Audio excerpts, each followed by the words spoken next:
మనవరు మన వార్తలు చూద్దాం. రేవంత్ సర్కార్ పై బీజేపీ చీఫ్ రామచంద్రరావు ఫైర్ అయ్యారు. ధాన్యం కొనుగోలు విషయంలో రేవంత్ రెడ్డి ప్రభుత్వం విఫలమైందంటూ విమర్శలు గుప్పించారు. యాదాద్రి జిల్లా హన్మాపూర్ లో పర్యటించిన బీజేపీ చీఫ్ ధాన్యం కొనుగోలు కేంద్రాలను పరిశీలించారు. ధాన్యం కొనుగోళ్లపై రైతులతో మాట్లాడారు. ధాన్యం కొనుగోలుకు కేంద్రం నిధులు ఇస్తుందని రాష్ట్ర సర్కార్ మాత్రం కొనుగోలులో జాప్యం చేస్తోంది అన్నారు బీజేపీ చీఫ్ రామచంద్రరావు.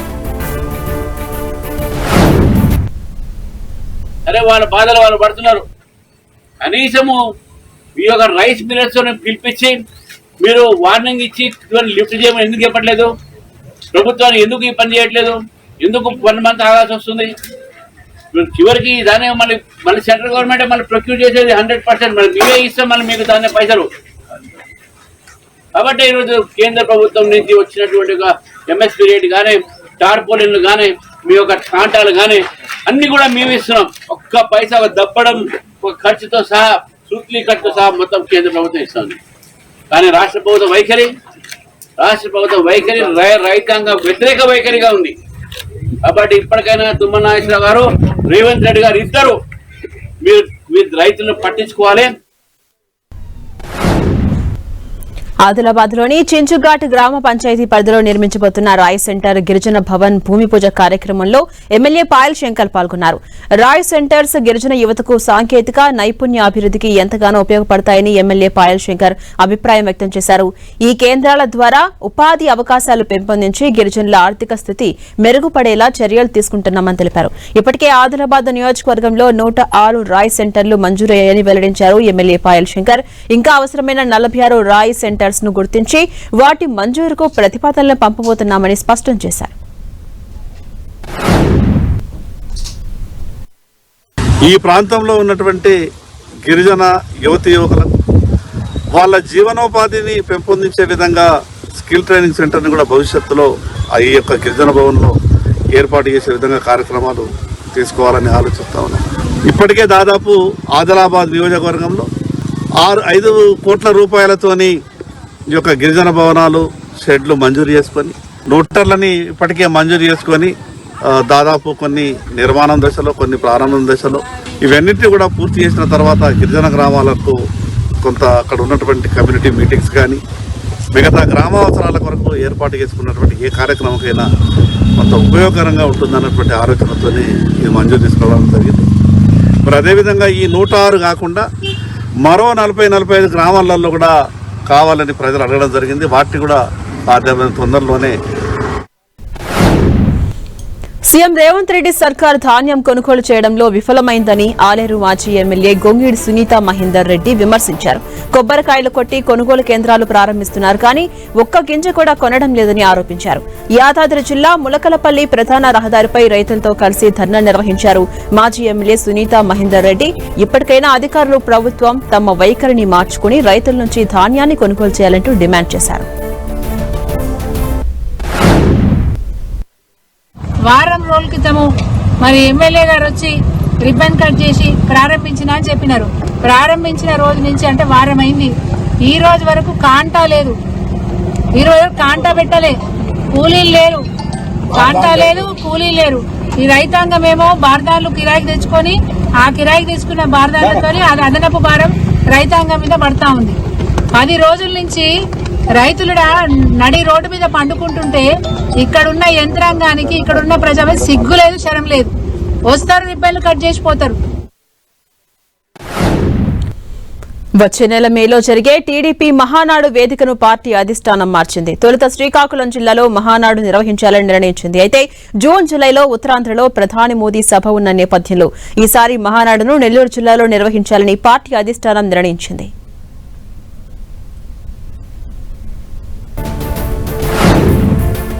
సమర్థవంతమైన, విద్యావంతుడైన నాయకత్వంలో విద్యారంగంలో విప్లవాత్మక మార్పులు సాధించవచ్చని ఇవాళ విడుదలైన 10th ఫలితాలు నిరూపించాయని తెలిపారు ఎమ్మెల్యే కాల్వ శ్రీనివాసులు. 2022లో 67.26% నుంచి 2026లో 85.25%కి ఉత్తీర్ణత పెరిగిందన్నారు. తల్లికి వందనం స్కీమ్ ద్వారా డ్రాప్ అవుట్స్ సంఖ్య తగ్గి ప్రభుత్వ పాఠశాలల్లో విద్యార్థుల సంఖ్య గణనీయంగా పెరిగిందన్నారు ఎమ్మెల్యే కాల్వ శ్రీనివాసులు.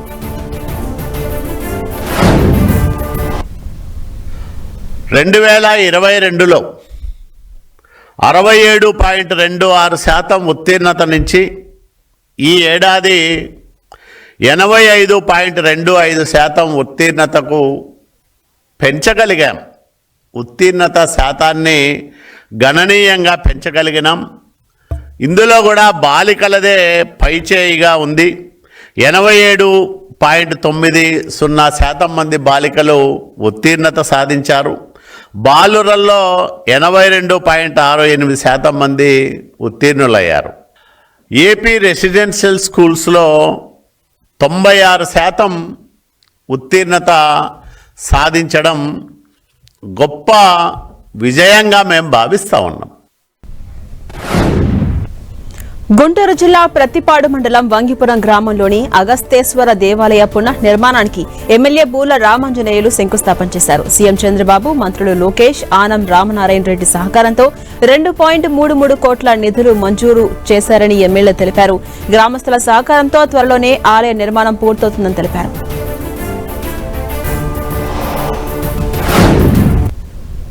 పార్వతీ సమేత అగస్తేశ్వర ఆలయాన్ని పునర్నిర్మాణం చేయాలనేటువంటి తలం. ఇది గ్రామస్తులకు వచ్చినటువంటి ఆలోచన కాదు. ఆ భగవంతుడే వారి మనసులో ఉంచుకొని ఈ నిర్మాణం జరగాలని ఆదేశించారు. కాబట్టి ఇక్కడ రామచంద్ర బ్రదర్స్ కానీ, లేదా మా ఎంపీటీసీలు కానీ, మా సర్పంచులు కానీ, మా పార్టీ నాయకులు కానీ ఒకరు కాదు, అందరూ కూడా ఆయన ఆదేశం మనం పాటిస్తున్నాం.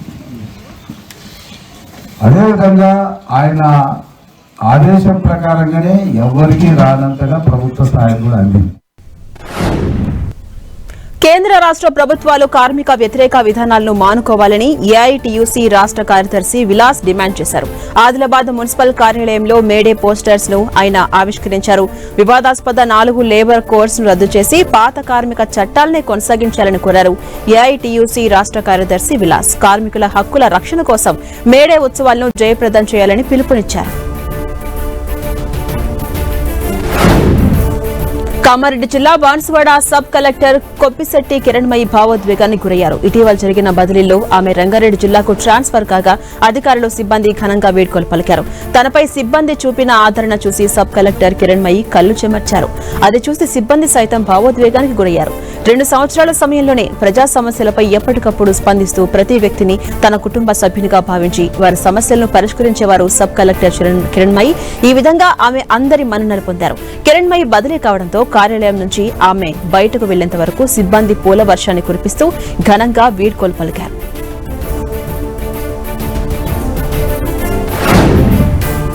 ప్రతి గ్రామంలో ప్రభుత్వ సంక్షేమ అభివృద్ధి కార్యక్రమాలను సమర్థవంతంగా అమలు చేస్తూ అర్హులందరికీ అందేలా స్వయంగా పర్యవేక్షించడమే పల్లె వీక్షణ ప్రధాన లక్ష్యమన్నారు నెల్లూరు జిల్లా కలెక్టర్ హిమాంశు శుక్లా.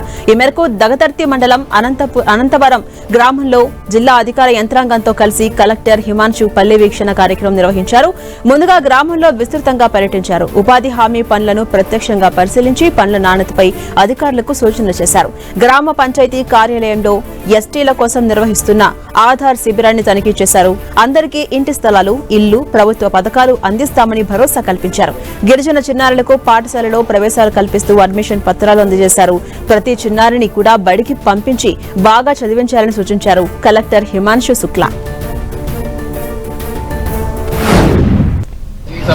ఆడియో గారిని ఈ ఏరియాలో మళ్ళీ స్టార్టింగ్ నుంచి 0 నుంచి ఈ సర్వే చేయమని కోరుతున్నాను. త్వరగా ఈ నెలలో పూర్తి చేసుకొని ఎక్కడెక్కడ ఎవరికి అర్హత ఉంది, వాళ్ళు ఖచ్చితంగా ప్రైవేట్ ల్యాండ్ ఉంది లేకపోతే డీకేటీ ల్యాండ్ ఉంది, ఆ రైట్స్ సరిగా చేయాలి. ఇన్స్ట్రక్షన్స్ కూడా ఈరోజు ఈ వేదిక పైన నుంచి ఇవ్వడం జరుగుతున్నాయి.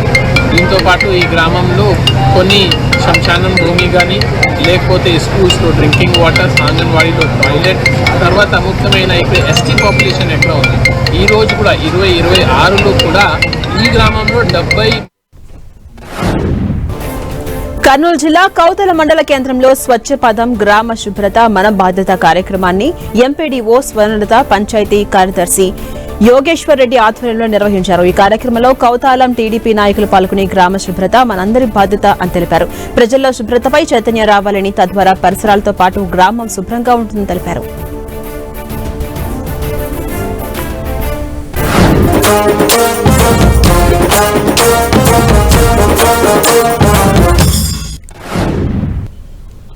ఏపీ వైద్య ఆరోగ్య శాఖ మంత్రి సత్యకుమార్ యాదవ్ సంతకాన్ని ఫోర్జరీ చేసి నకిలీ ట్రాన్స్ఫర్ ఆర్డర్ కాపీ తయారు చేసిన కేసులో ఇద్దరు నిందితులను తనకల్లు పోలీసులు అరెస్ట్ చేశారు.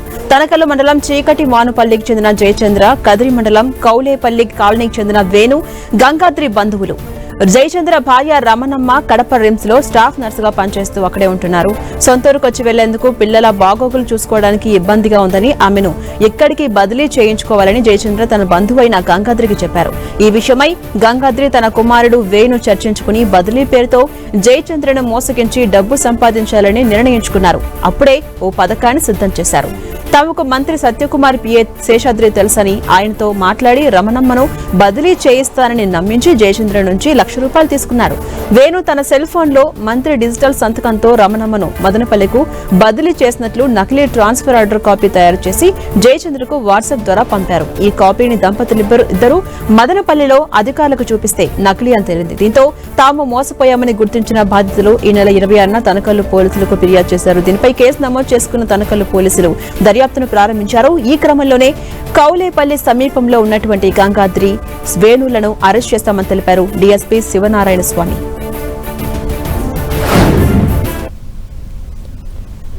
మినిస్టర్ సత్యకుమార్ సార్ దగ్గర ఒక ఫోటో తీసుకుంటాడు సార్ రిక్వెస్ట్ చేసుకుని. ఆ ఫోటో చూపించి నాకు మినిస్టర్ గారు చాలా ముఖ్యము, నేను ఆయనతో చెప్పించి, ఎందుకంటే ఆయన హెల్త్ మినిస్టర్ కాబట్టి నీ భార్య ఏఎన్ఎం గాలివీడ్ నుంచి తనకల్లు ట్రాన్స్ఫర్ చేపిస్తానని ఆశ చూపిస్తాడు. ఎంత అంటే ₹1,00,000 ఒప్పందం కుదుర్చుకొని ఈ జయచంద్ర గంగాద్రి భార్య అకౌంట్లో ₹71,000 వేస్తాడు. వేసిన తర్వాత జయచంద్రకు ఆర్డర్ రాదు, ట్రాన్స్ఫర్ ఆర్డర్. అప్పుడు ప్రెజర్ చేస్తూ ఉంటే ఈ గంగాద్రి కొడుకు వేణు, ఇతను ఇంటర్మీడియట్ చదివింటాడు, కొంచెము ఈ సోషల్ మీడియా మీద అవగాహన ఉంది. ఆ అబ్బాయి ఏం చేస్తాడంటే చాట్ జీపీటీలో, ఏఐ టూల్ చాట్ జీపీటీలో రమణమ్మ యొక్క details, health department, Satyakumar sir యొక్క పేరు పెట్టేసి ఒక order copy, transfer order copy Galiveedu నుంచి తనకల్లుకు ట్రాన్స్ఫర్ ఆర్డర్ కాపీ జనరేట్ చేయమంటారు. గంగాద్రి తీసుకుపోయి జయచంద్రకి ఇస్తాడు. ఇది మీ భార్యకు ట్రాన్స్ఫర్ అయిపోయింది, పోయి జాయిన్ కావచ్చు అని. వాళ్ళు దాన్ని నమ్మి జాయిన్ కావడానికి పోతే ఇది డూప్లికేట్, ఫేక్ అని తెలుస్తుంది. భద్రాద్రి కొత్తగూడెం జిల్లా మారుమూల ఏజెన్సీ ప్రాంతంలో ఏసీబీ వలకు అటవీ శాఖ ఉద్యోగి చిక్కాడు. గుండాల మండలం నడిమిగూడెం పరిధిలో పోడు భూమి సాగు చేసుకునే రైతు నుంచి ₹10,000 లంచం తీసుకుంటున్న ఫారెస్ట్ బీట్ ఆఫీసర్ను ఏసీబీ అధికారులు రెడ్ హ్యాండెడ్ గా పట్టుకున్నారు. పోడు వ్యవసాయం చేసుకుంటున్న రైతును ఫారెస్ట్ అధికారి వేధింపులకు గురిచేసి ₹15,000 లంచం కావాలని డిమాండ్ చేశాడు. దీంతో బాధిత రైతు ఏసీబీ అధికారులను ఆశ్రయించి తన గోడును వినిపించుకున్నాడు. ఏసీబీ డీఎస్పీ రమేష్ తన బృందంతో ప్రణాళిక రచించి ఫారెస్ట్ బీట్ ఆఫీసర్ను లంచం తీసుకుంటుండగా రెడ్ హ్యాండెడ్ గా పట్టుకున్నారు. విజయనగరంలోని పలు జ్యూస్ సెంటర్స్ లో ఫుడ్ సేఫ్టీ అధికారులు తనిఖీలు చేపట్టారు. అపరిశుభ్ర వాతావరణం, కుళ్లిపోయిన పండ్లతో జ్యూస్లను తయారు చేస్తున్నట్లుగా గుర్తించారు. అంతేకాదు స్వీట్ షాపుల్లో గడువు తీరిన బాదం మిల్క్, కల్తీ పదార్థాలతో తయారు చేసిన పలు రకాల స్వీట్స్ ను గుర్తించారు అధికారులు. దీంతో పలు షాప్స్ ను సీజ్ చేశారు. గుర్తు తెలియని దుండగులు నిప్పంటించడంతో సుమారు 150 ఎకరాల మొక్కజొన్న పంట కాలిబూడిదైపోయిన ఘటన కామారెడ్డి జిల్లా మద్నూరు మండలం షేకాపూర్ గ్రామ శివార్లో చోటు చేసుకుంది. చేతికొచ్చిన పంట అగ్నికి ఆహుతవడంతో రైతులంతా తీవ్ర ఆవేదనకు గురవుతున్నారు. విషయం తెలుసుకున్న అగ్నిమాపక సిబ్బంది ఘటనా స్థలానికి చేరుకుని మంటలను ఆర్పివేశారు. ఈ ప్రమాదంలో రైతులకు భారీగా నష్టం వాటిల్లింది. తమను ప్రభుత్వమే ఆదుకోవాలంటూ బాధిత రైతులు వేడుకుంటున్నారు. ములుగు జిల్లా వెంకటాపురం మండలం గొల్లగూడెంలో అక్రమ ఇసుక రవాణా కలకలం రేపుతోంది. గ్రామ సమీపంలోని వాగుల్లో రాత్రులు భారీ ఎత్తున జేసీపీ యంత్రాలతో ఇసుక తవ్వకాలు చేపడుతున్నారు అక్రమార్కులు. ఇసుకను పదుల సంఖ్యలో ట్రాక్టర్లో నింపి తరలిస్తున్నారు. అక్రమ ఇసుక తవ్వకాలపై మైనింగ్, పోలీసు, రెవెన్యూ అధికారులు దాడులు నిర్వహించాలని ప్రజలంతా కోరుతున్నారు. వికారాబాద్ జిల్లా పరిగి పట్టణంలో పెట్రోల్ కష్టాలు 4వ రోజుకు చేరుకున్నాయి. పెట్రోల్, డీజిల్ కోసం వాహనదారులు పడుతున్న అవస్థలు అన్నీ ఇన్ని కావు. పట్టణంలోని బంకుల ముందు వందల సంఖ్యలో వాహనదారులు బారులు తీరారు.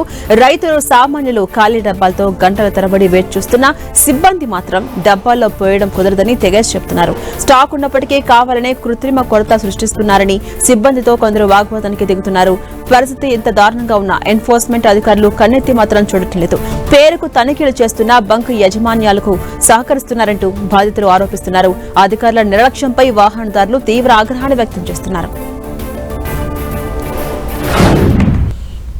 ఇవి మన వార్తలు. Keep watching 10 TV.